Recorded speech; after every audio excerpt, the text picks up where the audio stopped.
everyone. So I know that it's morning time for some, but not for others, since we got people dialing from all over the place. I want to welcome you guys to today's webinar. PropTech's popularity comes from making real estate much more efficient, but does that make it vulnerable to systemic shocks in the economy? This month, we're sitting down with Ryan Turner of RefineRE, founder and CEO, to discuss how the PropTech industry has been affected by the pandemic and how it'll be moving forward. Our host today is Tech Wildcatters. We're a global accelerator program and venture capital fund strategically headquartered in Dallas, Texas. For the last 10 years, we have invested in over 100 early stage tech companies with a global deal flow. We select top tier founders for our milestone-based program. This program helps the founders use outside capital only to scale while aligning them with the industry experts needed and a clear funding path. So our mediator today is Ricky Tejapaibel. With 20 years of investment experience, Ricky is an entrepreneur, startup mentor, and has worked in management consulting, investment banking, and corporate finance for companies in the Fortune 500, including GM as it emerged from bankruptcy. He now is the managing partner and CEO of Tech Wildcatters. And our guest today is Ryan Turner. As I mentioned, he's the founder and CEO of RefineRE, the leading digital transformation platform for corporate real estate. RefineRE's technology allows CRE executives to work smarter, not harder. Ryan is a 15-year veteran of the CRE industry and has served as an advisor to corporate occupiers in various roles at the world's largest brokerage firms. He is passionate about using technology to simplify the day-to-day and high-level strategic elements of commercial real estate. I'll go ahead and let Ricky take it from here. Thank you, Troy. Welcome, Ryan, to the Tech Wildcatters webinar series for this November webinar. We're covering real estate, property tech. So RefineRE joined our Tech Wildcatters program in 2017. So that's the first class that I ran since I took over as the managing partner, seeing them grow throughout the years. But I'll let Ryan explain to the audience, what is RefineRE? What does RefineRE do and how RefineRE is changing the game in commercial real estate? Yeah, so Troy really hit on a couple of key points there. We are PropTech for corporate occupiers. So we help large companies, big, large global organizations like Merck, DHL, Adobe, Twitter, large companies with lots of real estate, but they're just not in the real estate business. I think that's a really key distinction for where we fit. And we focus on those corporate occupiers, helping them to make smarter, better, faster decisions, and really get data driven. So much of the corporate and commercial real estate world has been service provider led over the years. And, that's where I came from, CBRE and JLL and Cushman and Colliers. And those service providers are great. They're brokers and they're doing deals based on local market knowledge. And we really wanted to turn that into actual data and getting data at scale, both about our customers, so they could have their own data. That was a huge problem for them. What do we have in Denver? How many people sit there? Which business units are operating out of that site? When does the lease expire? Things they didn't have at their fingertips before.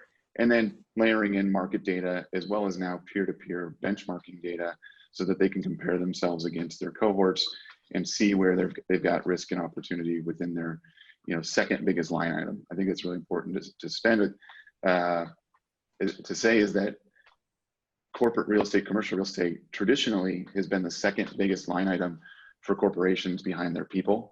And so obviously there's a huge opportunity, we think, to help reduce that, especially in light of what's going on right now. That's very good. So from the topic of the day, the new normal in PropTech. So what is PropTech anyway? So there's companies that operate in the real estate space, and then there's technology that helps power it. If you can help describe, so what's the broader, and how is it changing towards this new normal as we've gone through almost a year now into the pandemic, and we're starting to see light at the end of the tunnel, but who knows how long does it take for us to really get back to, are we going to get back to where we were before, or is it things going to be different? How's PropTech playing a role in this transition? Sure. I'm going to touch on just PropTech in general to start. I think it's a really, really, really broad term that can mean a lot of things. You've got everything from helping apartment buildings get rid of security deposits, and or helping apartment owners manage their energy or water spend better, to the folks that are helping brokerages make more money. There's technology that's helping streamline transaction processes, both residential and commercial, and on down to, I would say, more niche pieces of it, like what we're doing in helping that specific tranche of the commercial real estate universe. So I think PropTech is a really, really broad term. We like to call ourselves occupier tech, because there's very few, I think, companies focused on those corporate users. As it relates to how is this changing since the pandemic, and how has PropTech helped moving things forward? I think the first thing that I've noticed is that it's moved the need and the demand for what PropTech companies do forward by several years. I've heard some people say 10 years, 5 years. I don't know what that number really is, but that demand, that necessity for digital transformation and or the implementation of technology has accelerated a lot, because now we've got, whether it's empty buildings from a landlord's perspective, that's a problem. Workplaces that are much more distributed for our types of customers, that's a huge problem.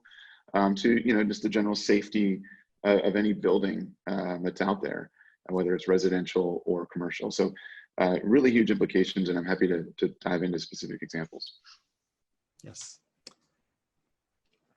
So, and that's pretty consistent with what I'm seeing in other industries as well, that with the pandemic, with the industries that are adapting through change, some of them have been going through it slowly, but now with the pandemic, things that are due for a change have gone through a lot more rapid change. And real estate's one of the industries that's been around for a very long time. It's one of those older industries. So being able to convince the traditional players that, hey, how do you use technology to take this and get the advantage? I think it's something that, especially with commercial real estate data, to use that to your advantage. I think that's something that's opportune for companies in PropTech. So it's been a good year from what I'm seeing.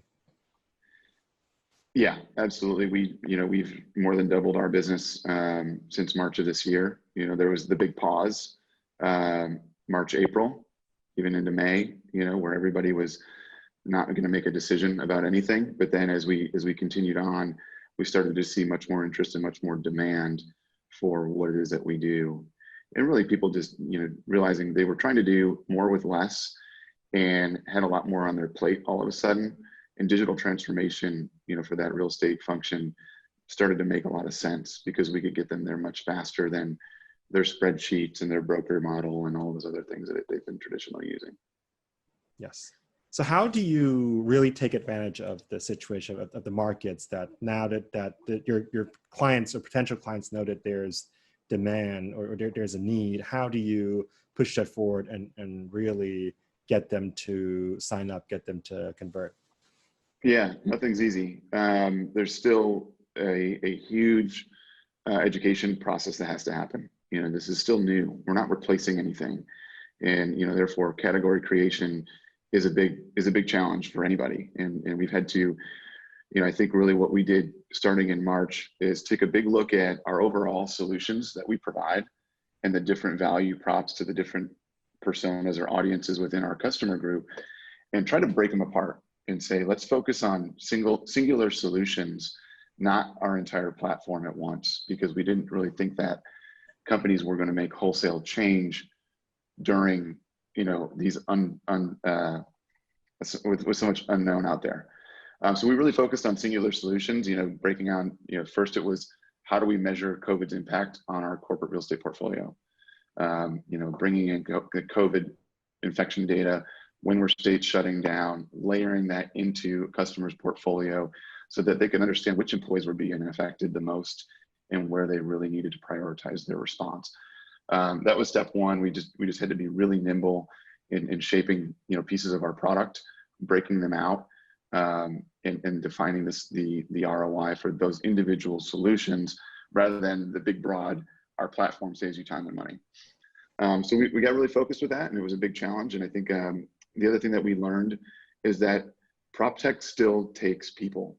And this is not just sell a piece of software and move on. They really need handholding. They really need expertise. Data wrangling is not what corporate real estate professionals, were ever designed to do within their role. And it's something that we found we could take off their plate. And, the brokerages traditionally aren't good at that either. And so we built our data foundations team as a result of all of this.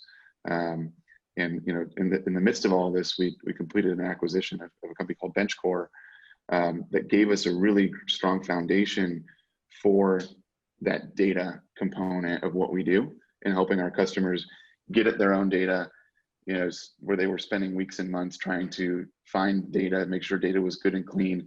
We can SWAT team in there now and go get it right. So that was a result of the pandemic. Was there was a need that popped up that we could solve, and it wasn't technology. It was just organizing our team and solution around it the right way to go give them what they really needed so that they could use our product. A lot of it was they had to get that first right before they could even start working with us.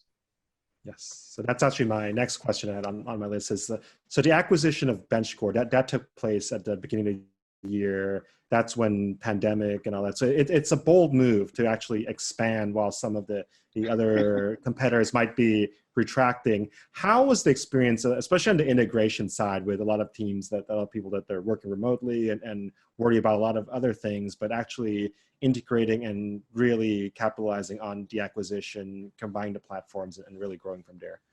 Yeah, I said it at the time, it was either gonna be the smartest thing we ever did or the dumbest thing we ever did, or I ever pushed along, but was really fortunate, and our team really stepped up and was able to get the integration really knocked out from, how customers were serviced to where there were areas for improvement to, the important thing that we really sought was how can we use this to leverage into those existing customers that came along with the acquisition? How can we grow them into RefineRE customers?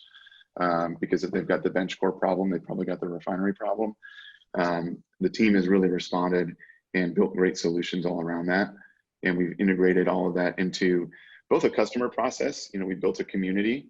It's like LinkedIn, but just for corporate real estate executives that are our members and or prospects.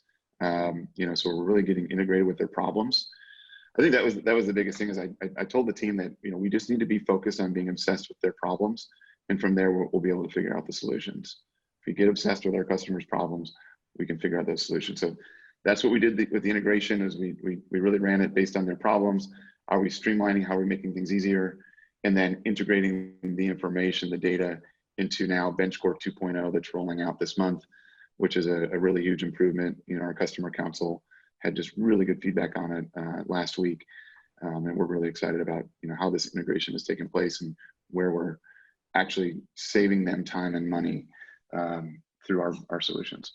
Yes, that's a really good point in understanding what are the customers' needs, what are the pain points of customers from both sides, and then creating that synergy like any successful merger acquisition is how do you create that synergy while still understanding the values, the cultures, what drives each product, and how do you bring the best of both. So it's a good example, and we're still less than a year in from the acquisition, so I'm sure there's still a lot of value, that synergies that's going to be created from this. We got a long ways to go, yes, but it's been the most exciting, and I think it really gave us something to focus on as we were working our way through the pandemic, and it gave us a live feedback loop with those customers as we were getting to know them. One of the other things that made it successful is we brought in somebody to lead customer success, a very talented person who is out there just making sure to interact and connect with all of our customers. It may have been a little early, frankly, in our evolution to bring on that role, but I think it was the smartest thing we did because that gave us, that direct loop and helped us learn so that we could better our solutions, streamline our processes, and deliver more value with every touch that we had. Yes. So we touched on the success side, but I'm sure with any success story, there's always obstacles. So what are the obstacles that are difficult to overcome, and which ones are actually surprisingly easier than what you thought and in coming through this pandemic? Yeah, we get, I think one of the biggest obstacles we face is that this is new. And, I talked about category creation, and how do you educate that customer and pull them in, push them along through the sales process? You know, that's a huge challenge, and we're very focused on shortening that sales cycle, delivering the ROI and delivering the value as soon as possible for these customers. And just how do you do that? How do you position that? That's been really tough to nail down, because you know, just one of the challenges that's inherent in any real estate prop tech world is that your customers are very different. They're dynamic, especially ours. You know, DHL thinks and talks about real estate completely different than Merck. And even Merck thinks and talks about real estate completely different than GSK or Pfizer, that are, you know, sort of in their same realm.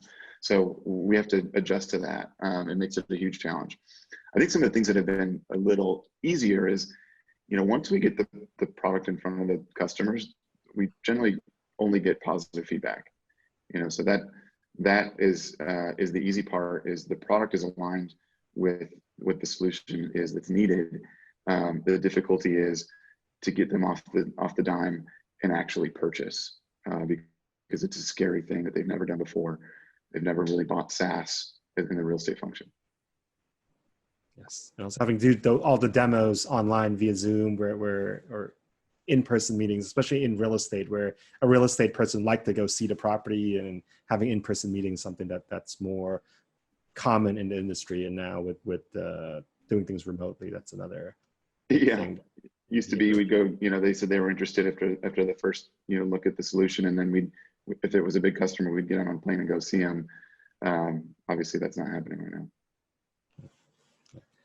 So how are investors in this space looking at in PropTech and environment? Like, what are the metrics that investors in PropTech are looking at to see that the business is doing strongly? And of course, there's your usual suspects, revenues and all that. But if you look at comparables in industry, how do they distinguish? Are they pretty confident in that this is a sector that's actually really taken off post-pandemic?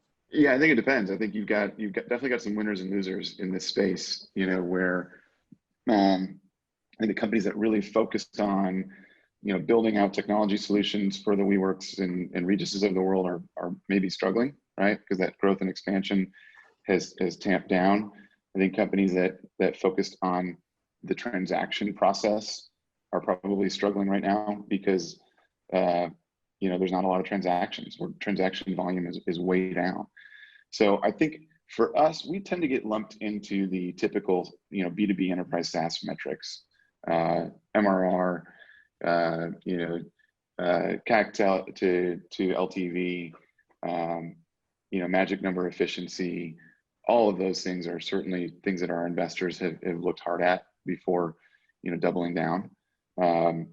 But we are seeing a lot of appetite for you know, companies like us that are sort of in similar veins, that, you know, can benefit from a world gone digital in the corporate real estate world, or commercial real estate world, or residential real estate world. I think there's still a ton of that out there, and you know, certainly hate to say that we've benefited from it, because this has not been good for anybody. But it has, like I said, accelerated the demand for some of these things. And you know, we're seeing the typical metrics though. It's, you know, how fast are you growing MRR? How fast and where can you grow ACV?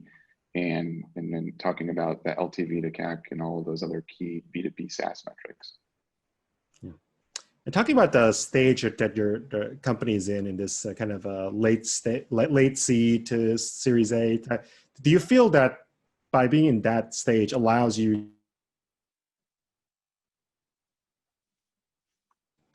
later stage companies like a Series B, Series C, they have a lot of these starting to get these legacy functions that, as the industry dynamics change, is it something that allows companies in your stage to move even faster and really take advantage of the market? Yeah, I missed some of the question, but I think you're asking, you know, does our stage of the game allow us to be a little more nimble, perhaps, than, you know, companies that have already committed to scaling something that maybe just changed all of a sudden. So like I said, you know, earlier, we certainly didn't have to pivot and change our product, but we were able to quickly change some of the specific solutions that we were delivering. and building out solutions that delivered that COVID data, et cetera. So we're really nimble, we're nice and lean, and we're not over invested in anything at this point. I do think that is an advantage, because if we had to scrap something and say, look, that's just not working, it didn't cost us a ton of dollars to get there. It's just our time and energy that's been invested. And from a product standpoint, we can turn on a dime. The way that we've built our platform is more of a framework and less of a rigid, embedded solution that requires tons and tons of dev and eng hours. I think that's been a real strong piece for us. So that will change, as we continue to pick the places where we're going to scale. We'll obviously probably end up being less nimble, but hopefully we pick the right areas to focus on and grow. And that's our intent, is to just really double down on those areas that are working. Yes, so it's a good position to be in, where you can double down on the solution that you've seen it working, coming through out of this environment, and continue to grow from there. So how about we take a step back and look at more of the insights on the actual commercial real estate space as a company that's serving commercial real estate data and all that. Are you seeing companies in the real estate space adapting well to this sudden change in demand, and then certain subsectors, like let's say less demand for office space in certain areas, but then maybe more in certain areas, or maybe more e-commerce and all that? How are you seeing the commercial real estate companies actually adapting?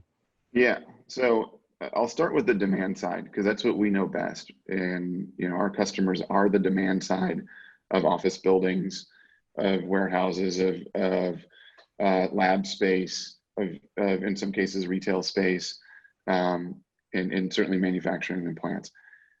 The demand side is really interesting, because the end users that got out ahead of this, that saw flexible occupancy of space. Let's talk about just office users for a minute.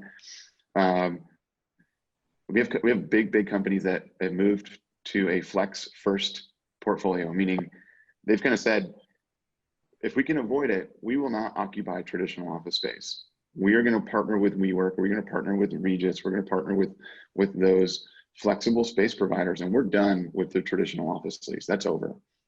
They started that process 2 years ago, 2.5 years ago, and built out all the design elements. And now they're able to just execute. And it might have cost them a little bit more up front, but they're moving to those shorter term leases. That's going to have a huge impact on those commercial real estate companies that are depending on commission driven events to make their money. That's taking away a whole piece of their industry. And there's going to be more and more companies that shift to that. We're seeing some of the big banks and others go to that model. That is not a lucrative commission model for the traditional, commercial real estate broker. It's also very challenging for those commercial real estate landlords, because they've got the one lease with WeWork, that's great, but now they don't have a customer that's theirs that they can grow into their different portfolio pieces. On the other side of the equation, with our 3PL logistics customers, companies like DHL who occupy, they're the second largest occupier of commercial space on planet Earth, 24,000 locations in 220 countries. And they're in a tough environment, because there's a huge demand as e-commerce has gone up as a percentage of revenue for pretty much every company. I saw this morning on CNBC that Target's e-commerce sales are up 140%, some big number. That means there's more distribution space. That means there's more cross dock that's needed to run that. And so those industrial landlords, those industrial transactions, or warehouse transactions have accelerated quickly, and those markets are really, really, really tight. And it's tough for even big users like DHL or Amazon or Home Depot to go in and get the deals that they're used to, because you've got new players edging in, and much more demand for that space versus, that's the opposite with the office side. So we're seeing that, and it's playing through with our customers. It's been really interesting. Retail obviously is a whole different animal. And that, I think, everybody's just waiting to figure out, when can we get back to parity, and how can we shift as much of the damage to an e-commerce strategy. the impact that will have on brick and mortar is going to be huge, but it's still TBD. I don't know where that's really going to land. Yes. So before I continue my next questions, want to make it interactive. So members in the audience dialing in today, feel free to send in questions via the chat message, and our panelists will see it, and we'll continue to ask those questions as we go through to our last segment of our webinar. So you mentioned that the shift in demand and all that. Do you feel the wait and see is more to see, all right, so once the pandemic ends, hopefully in the next 1 or 2 quarters, optimistically, are folks forecasting that things are going to go back to where they were last year, or do you feel that certain demand is going to be now permanent now? Let's say customers are more used to e-commerce, and e-commerce is here to stay. Well, certainly on the retail side, I think e-commerce is here to stay. We've all seen that shift in customer behavior, and know that it's, you know, a big part of what's going to be happening over the long haul. Again, that's just accelerating things that were already in motion. From an office perspective, you know, when's the last time you heard corporate real estate being mentioned 10 times a day on CNBC? And hearing people talking about when are office occupiers going back, when are workers going back to work? That is going to have a huge impact that's going to really last.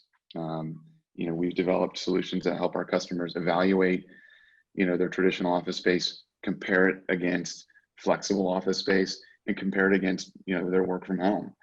And that's a huge shift that everybody was at the beginning of this scratching their head going, how do we figure that out? What's the metric we need to understand to figure out how much space we actually need? The other thing that we learned is that when we look through, you know, we see about $10 billion of annual rent spend from our customers that flows through our platform. When we looked at the lease expirations back in April, meaning, you know, when can you actually do something about some of this? The average lease term remaining across those 18,000 leases was still 4.5 years. So this is an aircraft carrier. You know, if you've got 4.5 years remaining on your office lease, that's a tough problem to solve. There's a huge glut of sublease space hitting the market. You know, there's the demand went away for office space. And then you've got these users who are saying, you know, we're not going back to work until probably mid to late 2021. And even then, we're not going to really force everybody back. So that means we're going to need much less space. If we've got a lease that expires between now and then, it's gone. We're letting it go. Because we're not afraid to be homeless for the first time ever. You know, you've always had to have, you know, your next space ready to go when your lease expired or have your renewal in place. That's over. So I think that's going to be a huge impact on the office side of the equation. Has it driven down prices yet? No. It's concessions are up. You know, prices are down. I think the biggest price drop we've seen across the country, in the US anyway, is 8% in asking rents, in just a couple of small markets. For the most part, it's less than 2% drop in asking rents, and maybe just a slight uptick in concessions. So a lot of these landlords see it as a short-term blip that they're willing to, let's say, even eat up vacancy for a little bit, and then as things recover, they don't want to get locked into these longer concessions. Seems. Yeah, I think that, you know, but I think it's going to be a real problem because they're still collecting rents on space that isn't being occupied. You know, you can take any office building, go look in the parking garage, and it's pretty empty, right? But the space is still being paid for until those leases expire. When they expire, I think is, you know, the pain is really going to set in. And I think as we round out Q1, Q2 of 2021, when those leases aren't being renewed, it's going to hurt. Yeah. And also the stimulus money as well, because with the different stimulus packages that's been coming out, whether to preserve jobs or help a lot of the smaller businesses stay afloat. And that also, that then trickles down to that they're able to pay landlords. But we'll see now that after the election, we'll see what new stimulus programs come out for next year, and how that will still pump money into the real estate sector. You're right. I think it starts with the labor. You know, if you're able to pay your people, those people need a place to work. If you can't pay your people without that stimulus money, they don't need a place to work.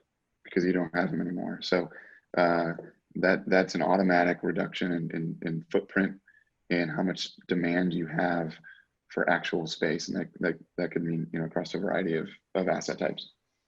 Okay. Do you also see migration becoming a factor now that with a lot of working remotely and companies moving out of your traditional dense cities like in New York or San Francisco, that like for being headquartered here in Texas, we've seen corporate migration into Texas for a number of years now. And in the tech sector, I'm seeing a lot of acceleration that some of those Silicon Valley companies now that they're starting to look at satellite offices or working from home, working remotely. And as the people start to come back into the office, their office may not always all be in Silicon Valley anymore.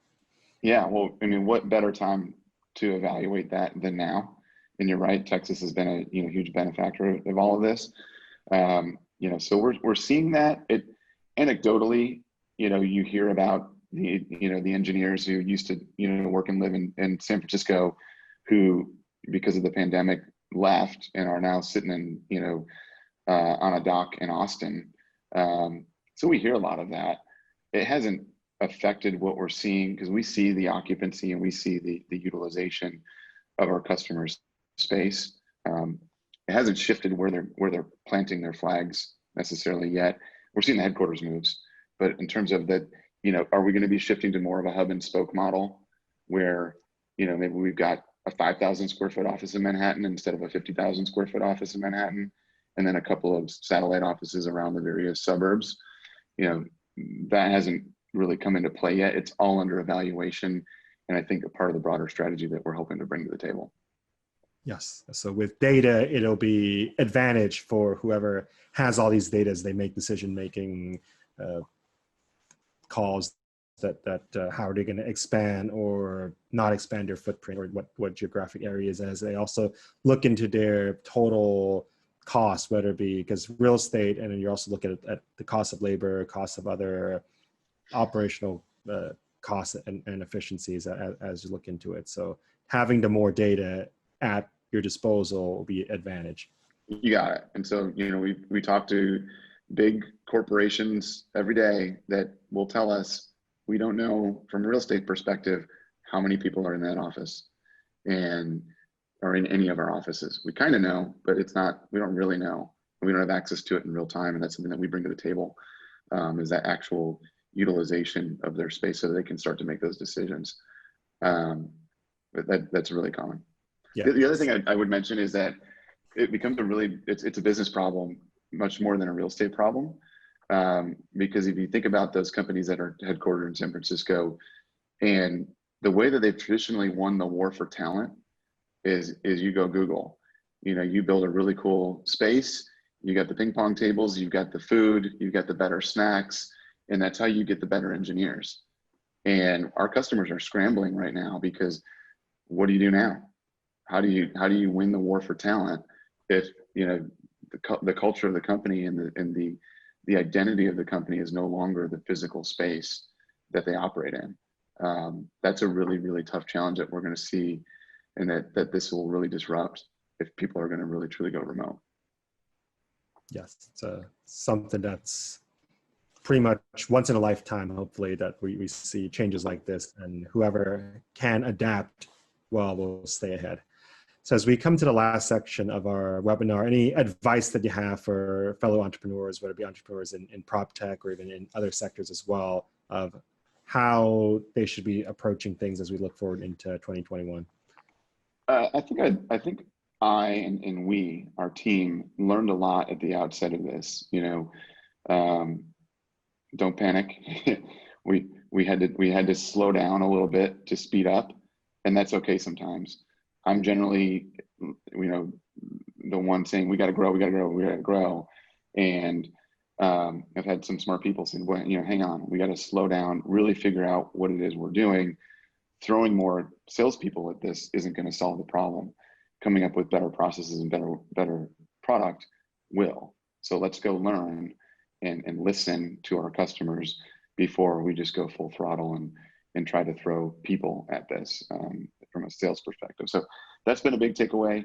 Slow down to speed up isn't a bad thing. And just take that breath and learn what you should really be focused on, and gather the information that you need to make sure you're getting it right. You know, that's something we took back from TW, Ricky, that, you know, doing those 300 customer interviews and really gathering that customer data first. You know, we still bring that up in customer demos today, that here's why we understand this better than anyone else. Yes. So, Brian, thank you so much. It's been a pleasure since we got to work together a couple years ago, and got to see all grow and grow, and having at the office next door also, we'll see the team keeps expanding while going through these tough times. So proud to have you on board the Tech Wildcatters family. Shout out for RefineRE. If anybody in the audience has needs to evaluate commercial real estate, feel free to reach out to Ryan at RefineRE, or go to the website refinery.com, and there's a lot of data for commercial real estate solutions out there. Cool. Well, thanks, Ricky. We really appreciate it, and we're proud to be a part of Tech Wildcatters too. And thanks for all your support over the years. So, anybody has any questions, reach out. Thank you very much. All right. Stay safe, everyone.